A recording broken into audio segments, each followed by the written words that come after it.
Buenas noches a todos los asistentes. Agradecerle la invitación tan fraterna que nos han hecho por parte del Diplomado para la Paz, Agua, Territorio y Sociabilidades Emergentes en la región del Sumapaz, a la Federación Sindical Unitaria Agropecuaria Pensuagro.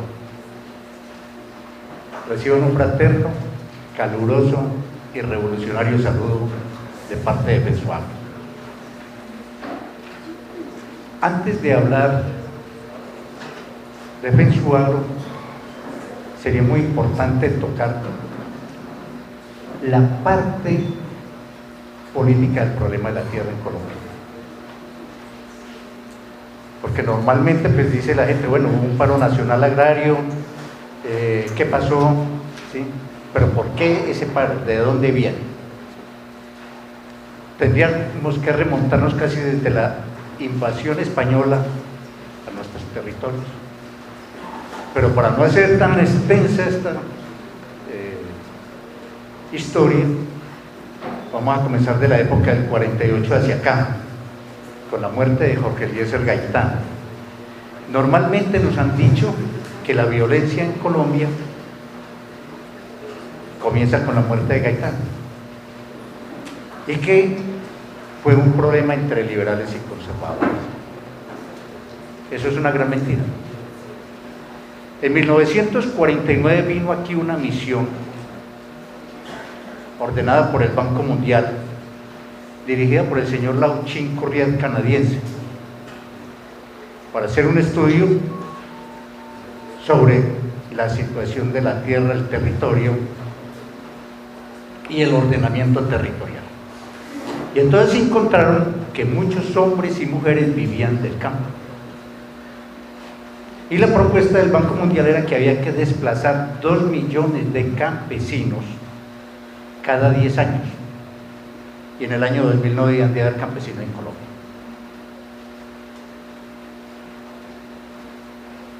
¿Con qué objeto? Esto tenía 2 principios. Uno, la tierra la acumulaban los terratenientes, los latifundistas, y los campesinos, hombres y mujeres desplazados a la ciudad, se iban a convertir en mano de obra para industrialización que comentaba el profesor que me antecedió.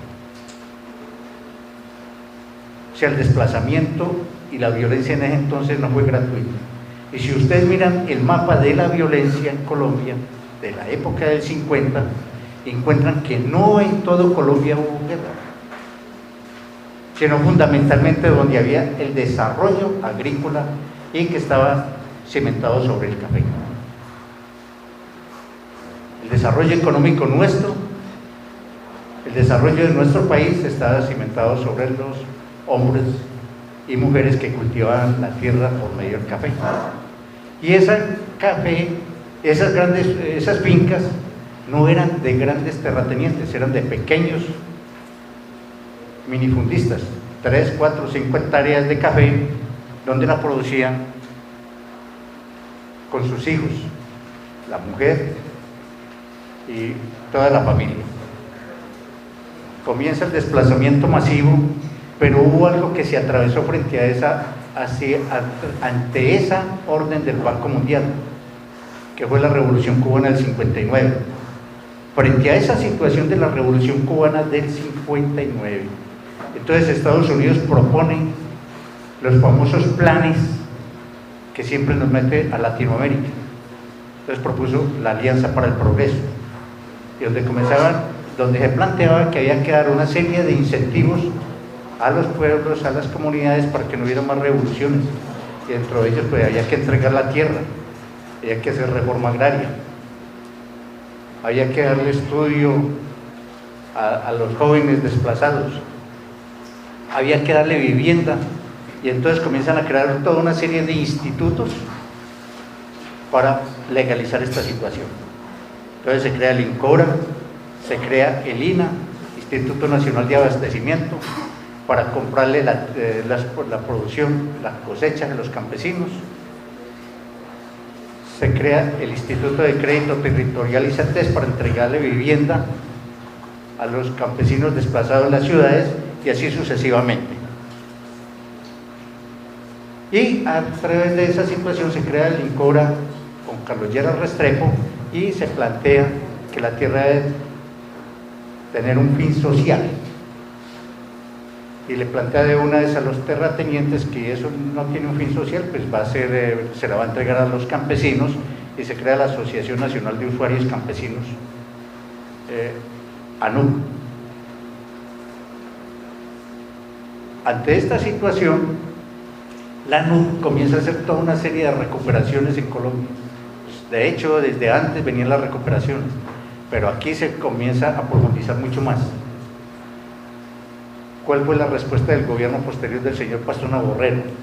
Dividir la ANUC en el Chicoralazo, que se llamaba, reunión que hicieron en Chicoral, Tolima, dividiendo la ANUC en dos sectores, la ANUC línea Sincelejo y la ANUC línea Armenia. Y allí comienza nuevamente la persecución, porque es que en Colombia hay tres visiones frente a la tenencia de la tierra: la liberal, no de los liberales, sino de pensamiento liberal, que debe prestar ese fin social, pero fundamentalmente es para la producción de materia prima para la industria; la de los terratenientes y latifundistas; y la de los campesinos, que planteamos que debe ser para la soberanía alimentaria, para fortalecer la economía campesina. Frente a esta situación viene una gran persecución al sector campesino y nuevamente continúa el desplazamiento. La guerra se profundiza en el campo. El resurgir del paramilitarismo, porque es que a veces se presenta el paramilitarismo como un actor separado de la política del Estado, y eso no es cierto. El paramilitarismo ha sido todo una política de Estado. Si recordamos la época de los 50, que estuvieron los bandoleros, los chulavitas, que luego fueron gobernadores, senadores, representantes de la Cámara, concejales, diputados, alcaldes y hasta presidentes de la República. Pero vuelve otra vez ese paramilitarismo a fortalecerse y a desplazar cantidades de hombres y mujeres, y el asesinato selectivo de dirigentes en el campo. Para la época, demos un salto rápidamente ya en la historia porque se hace un poco compleja. Para los años 1990 al año 2000, vuelve otra vez el Banco Mundial. Bueno, ¿qué ha pasado con el problema en Colombia? Que la tierra todavía la siguen teniendo los campesinos, siguen existiendo campesinos, a pesar de esa guerra, de ese desplazamiento, de esa cantidad de normas en contra de los campesinos, sigue cada día sucediendo mucho más. Por lo tanto, el Banco Mundial plantea que no se han cumplido los objetivos que se plantearon desde 1949. Ante esta situación, vienen los diálogos del Caguán, que tuvieron toda una cantidad de obstáculos. Si ustedes miran la historia, desde el inicio de los diálogos, de las conversaciones, hasta lo último, siempre hubo toda una serie de obstáculos. Pero cuando se planteaba que por parte de la insurgencia, que una de las situaciones que fundamentalmente debían de definirse era la tenencia de la tierra, allí vino el problema. ¿Sí? Ya ahí comenzaron los obstáculos más grandes y de hecho los diálogos se rompieron. Sube el señor Uribe, y el señor Uribe, si no quiere saber de campesinos, continúa una guerra frontal, ¿sí? Acá con la ley 160 de 1994, que era la de desarrollo rural, y plantea una ley totalmente en contra de la economía campesina.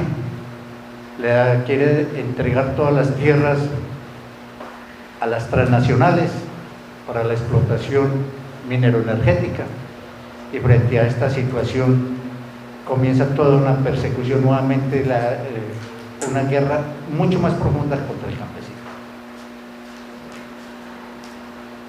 Pero entonces hay otra situación.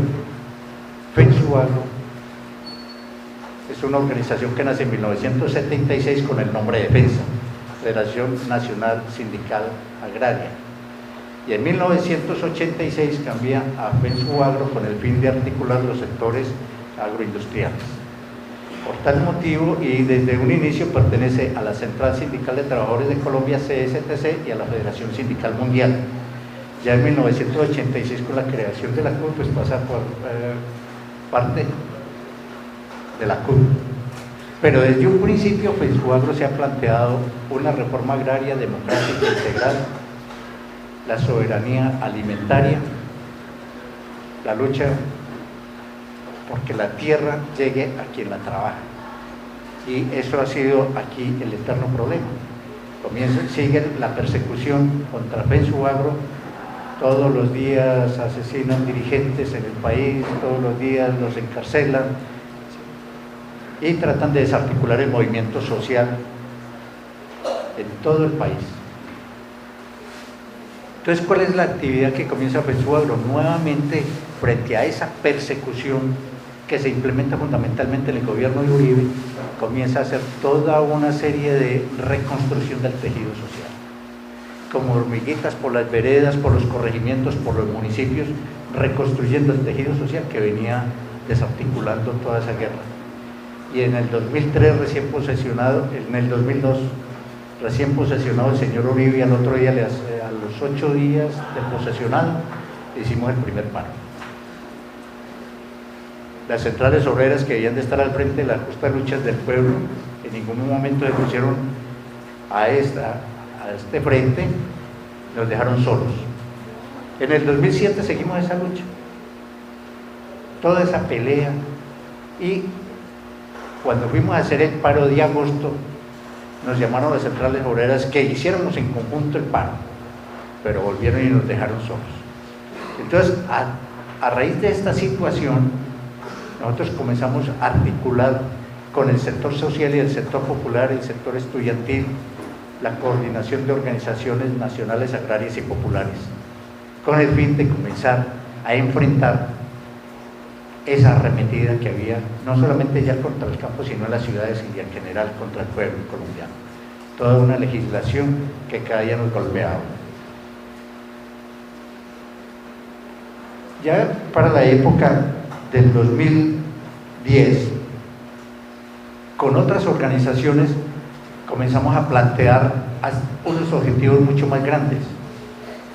El bicentenario del grito de independencia, y entonces hacemos el lanzamiento de lo que se llamó la Marcha Patriótica, en julio 19, 20 y 21, donde salimos a decirle al señor Uribe: aquí estamos, los campesinos no han sido derrotados, y miles de hombres y mujeres de las más remotas regiones del país llegamos a Bogotá a decirle: no queremos más de esta política. Íbamos a luchar contra esa política y íbamos a luchar por el poder. Ese fue uno de los planteamientos que salieron de allá. Entonces, ya frente a esta situación, entonces la crisis del campo se fue agudizando cada día más. Las políticas de Uribe, la persecución, los bombardeos, la guerra, el exterminio, el desplazamiento. Como no pudo derrotar el movimiento campesino, entonces comenzó a sacar una legislación para golpear. Primero recordemos la ley forestal, la que se cayó, que decía que no podía vivir nadie por encima de 1800 metros de altura, cuando la gran mayoría de nuestros pueblos están por encima de esa altura. Fortunosamente, por la lucha de campesinos, indígenas y afrodescendientes, esa ley se cayó. Sacó la ley de desarrollo rural, donde anulaba la UAT, la unidad agrícola familiar, para poder entregar la tierra a las transnacionales y a los países extranjeros, especialmente la altillanura, que el objetivo de ellos era producir allí palma africana, caucho, teca, caña de azúcar, pero no para la producción de azúcar y panela comestible, sino para agrocombustibles. Entonces, frente a esta situación, pues cada día se seguía agudizando. Esa ley de desarrollo rural también se cayó. Pero fuera de eso, anulaba las zonas de reserva campesina. La ley que están contempladas, la ley 160 del 94, de hecho las abolía, porque para Uribe en las zonas de reserva campesina era un fortín de la guerrilla, son republiquetas independientes y toda la teoría que tienen alrededor de las zonas de reserva campesina. Sacó otro decreto donde se prohibía vender leche cruda y sus derivados. ¿A quién afecta? Al campesino. Saca otra ley donde se prohíbe producir, comercializar panela artesanal, cuando la gran mayoría de nuestros campesinos tienen su trapiche, sacan su panela para el consumo y los excedentes salen al pueblo a vender. Pues prohibido. Prohibido las gallinas criollas, los huevos criollos, los marranos criollos. En 20 años aquí muchos de nuestros hijos, nuestros nietos no van a conocer los marranos. Estoy convencido que eso ya va a ser algo decorativo, de pronto que lo encontremos por ahí en los zoológicos, pero el resto no lo vamos a encontrar porque es prohibido. Sacrificar ganado criollo, o sea, toda una serie de legislación. Y para acabar de completar, prohibido vender artículos, productos que nazcan de semillas no certificadas. O sea, el campesino tenía que ir a comprarle a Monsanto, a la Cargill, a Novartis, a Lidica, las semillas, y si no, no podía salir a vender sus productos. Toda esta legislación, toda esta persecución llegó al momento en que hizo una crisis profunda, pero fuera de eso, la firma de los TLCs que hizo con Estados Unidos, con Canadá, con Europa y con el resto de países suramericanos, donde una cantidad de productos que nosotros producíamos, pues de hecho ya nos entraban de esas regiones y nuestros campesinos se fueron quebrando. Si nosotros miramos desde la llegada del señor César Gaviria en el 90, con el cuento de los cielos abiertos, y donde le entregamos todo prácticamente dejando de que todos los productos del extranjero, fundamentalmente de Estados Unidos, invadieron nuestro territorio, encontramos que muchos de los productos que se sembraban, como el trigo, la cebada, ya no se daban en Colombia, cuando nosotros éramos autosuficientes en esto. En este momento estamos trayendo café. Estamos trayendo 7 millones de toneladas de productos agrícolas del exterior, cuando tenemos tierra desde los climas más cálidos, más ardientes, hasta los más fríos, y podemos producir toda la comida que nos imaginemos. Pero desafortunadamente el Estado nunca ha dado los incentivos para esta situación. Con la llegada del gobierno Santos, pues se profundizó mucho más, porque el señor Santos, a pesar de que tiene la discusión con el señor Uribe frente a lo de la tenencia de la tierra, ellos lo ven desde un punto de vista más liberal que el señor Uribe y su gente lo mira únicamente para la acumulación de tierra, para sus vacas y unos cuantos caballos. El otro lo mira con el fin de darle una explotación mucho más productiva al país, pero pensando en materia prima para las máquinas y no en comida para el pueblo. Y frente a esta situación, pues que se convoca el paro cívico, el paro nacional, agrario y popular. Pero ¿qué sucede? Antes ya había explotado el paro del Catatumbo, donde los campesinos, con una gran resistencia, con una gran lucha, lograron obligar a que el gobierno se sentara, a pesar de la represión, del asesinato de 4 campesinos por parte del ESMAD y de los militares, por parte de los sectores paramilitares que venían también hostigando la movilización campesina en el Catatumbo. Pues a lo último el gobierno se tuvo que ver en la obligación de sentarse a negociar. Para el 19 de agosto fue convocado el paro nacional por parte de las dignidades, la dignidad papera, la dignidad lechera y otra serie de dignidades. El Consejo, la Coordinación Nacional Agraria también convoca paro. Por lo tanto, nosotros convocamos nuestras organizaciones el 22 de julio en Neiva con el fin de plantear si íbamos a paro o no, porque el paro lo teníamos previsto era para octubre. Frente a esa situación, pues nuestros dirigentes campesinos vieron en las regiones, estamos ya listos con la maleta organizada para salir a paro. No es sino que lo planteemos y listo. Y entonces de allí se creó la Mesa Agraria de Interlocución y Acuerdo Mía Nacional, con el fin de que comenzara a articular el paro y a dirigir. Y el 7 de agosto definimos un pliego de exigencias de 6 puntos. Y en ese pliego de exigencias, que fue presentado el 8 de agosto al Gobierno Nacional, no tuvo ninguna respuesta.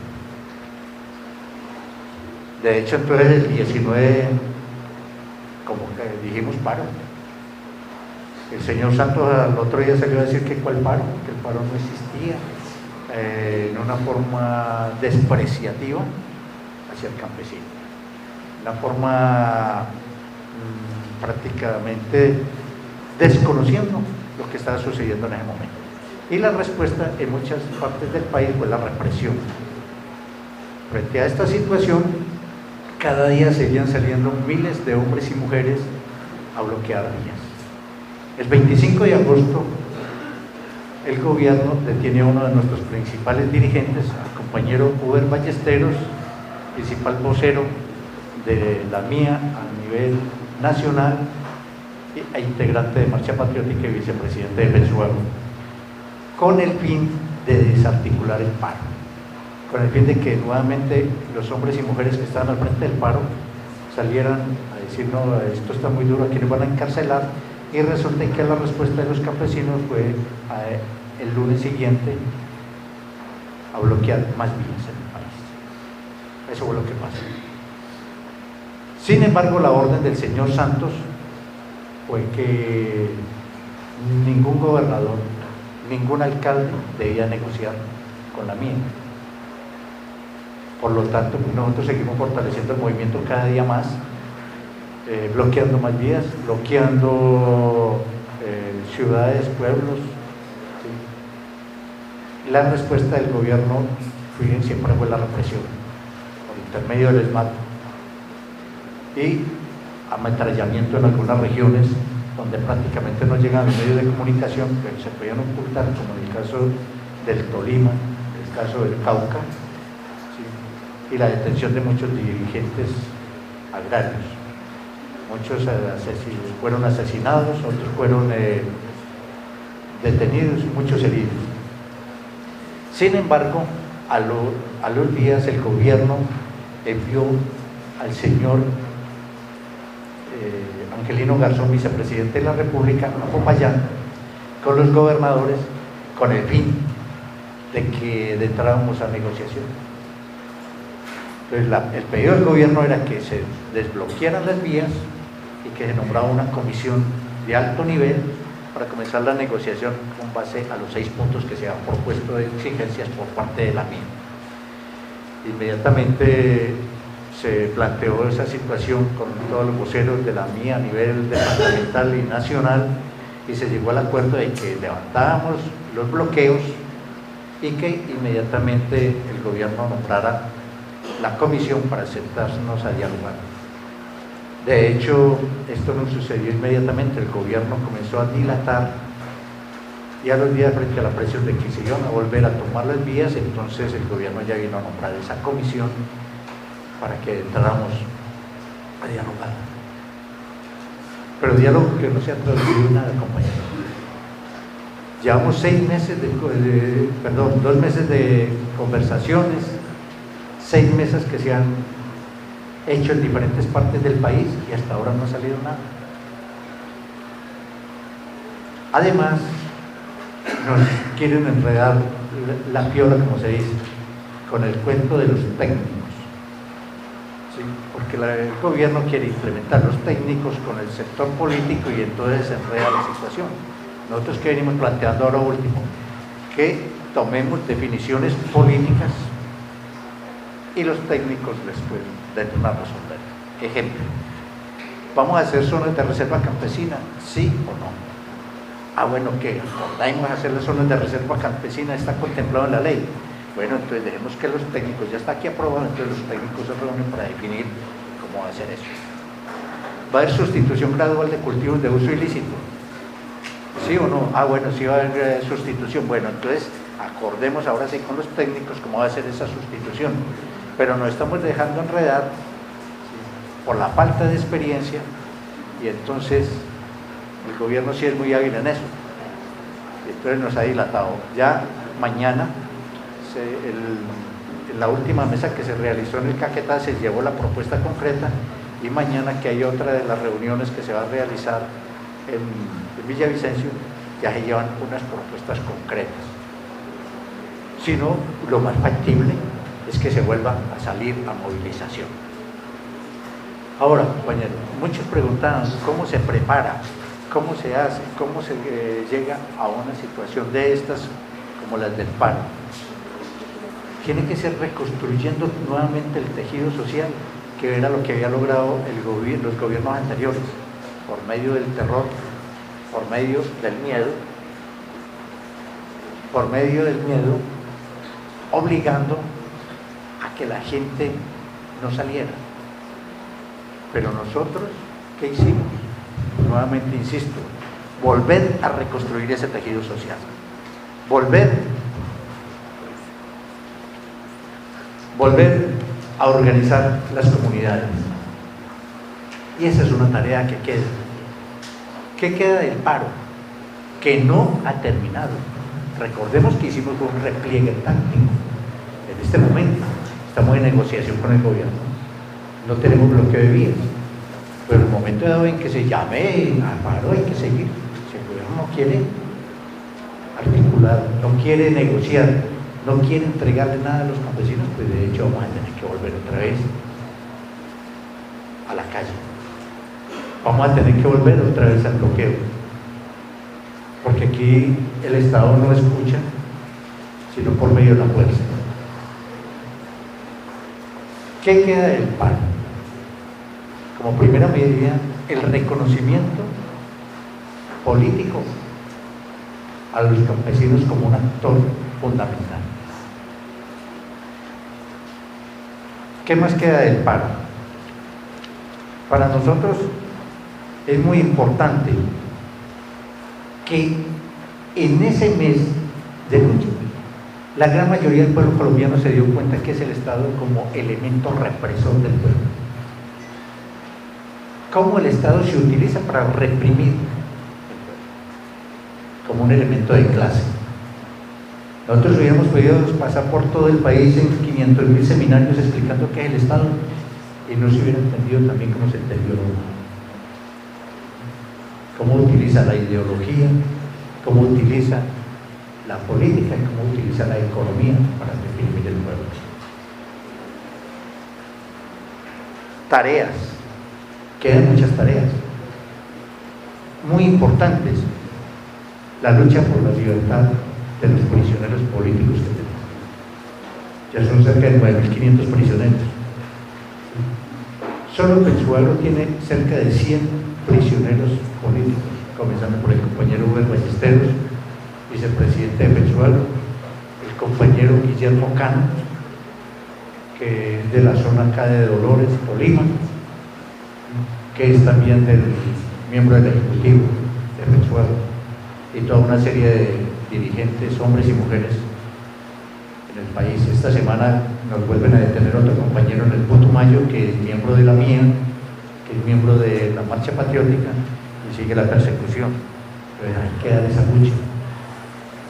¿Cuál es otra tarea fundamental? ¿Cómo vamos a articular toda una serie de organizaciones que se movilizaron y que no están en las grandes plataformas, ni están en Marcha Patriótica, ni en la Minga Indígena, ni en el Congreso de los Pueblos? ¿Cómo vamos a articular todas esas organizaciones? Porque, ya lo decía, el objetivo nuestro no es luchar ya por el pedacito de tierra, vamos por el mundo. Y Pensuagro se ha propuesto eso como tarea, como elemento dentro de su política, luchar porque haya una nueva Colombia, donde quepamos todos, donde haya una educación gratuita, una de salud gratuita, viviendas para todos dignas, empleo, tierra para el campesino. ¿Qué nos queda además? ¿Cómo articular con el movimiento sindical? ¿Cómo articular con el movimiento estudiantil? ¿Cómo articular con el movimiento popular? Porque otra de las enseñanzas que dejó el paro nacional agrario es que muchos lo compararon con lo del 77, con el paro cívico del 77. Y resulta que el paro cívico del 77 no fueron sino 2 días fundamentalmente en Bogotá. Los otros fueron un día en las grandes ciudades y de pronto en las otras ciudades por ahí mediodía. Pero aquí se está, y si en ese tiempo dijeron que había casi una situación insurreccional, pues aquí en este momento también se está dando elementos insurreccionales porque estaba llegando toda una serie de los sectores populares del pueblo uniéndose al paro, cada día más. Y eso fue lo que asustó fundamentalmente a Santos. Recordemos el día que salió del Palacio de Nariño allá en el helicóptero, que cuando vio la situación como estaba en Bogotá, iba totalmente desencajado. Él no creía que lo que le estaba viviendo pierna arriba. Entonces el llamado es cómo vamos a hacer para transformar esta sociedad, y eso está en manos nuestras, porque si no seguimos llevando gobernantes que cada día siguen repartiendo el territorio colombiano, que cada día siguen avalando el desplazamiento, que cada día siguen asesinando centenares y centenares de hombres y mujeres, fundamentalmente del campo. Entonces esas tareas creo que con todos ustedes tenemos que seguirlas fortaleciendo para sacar adelante esta Colombia. Muchas gracias.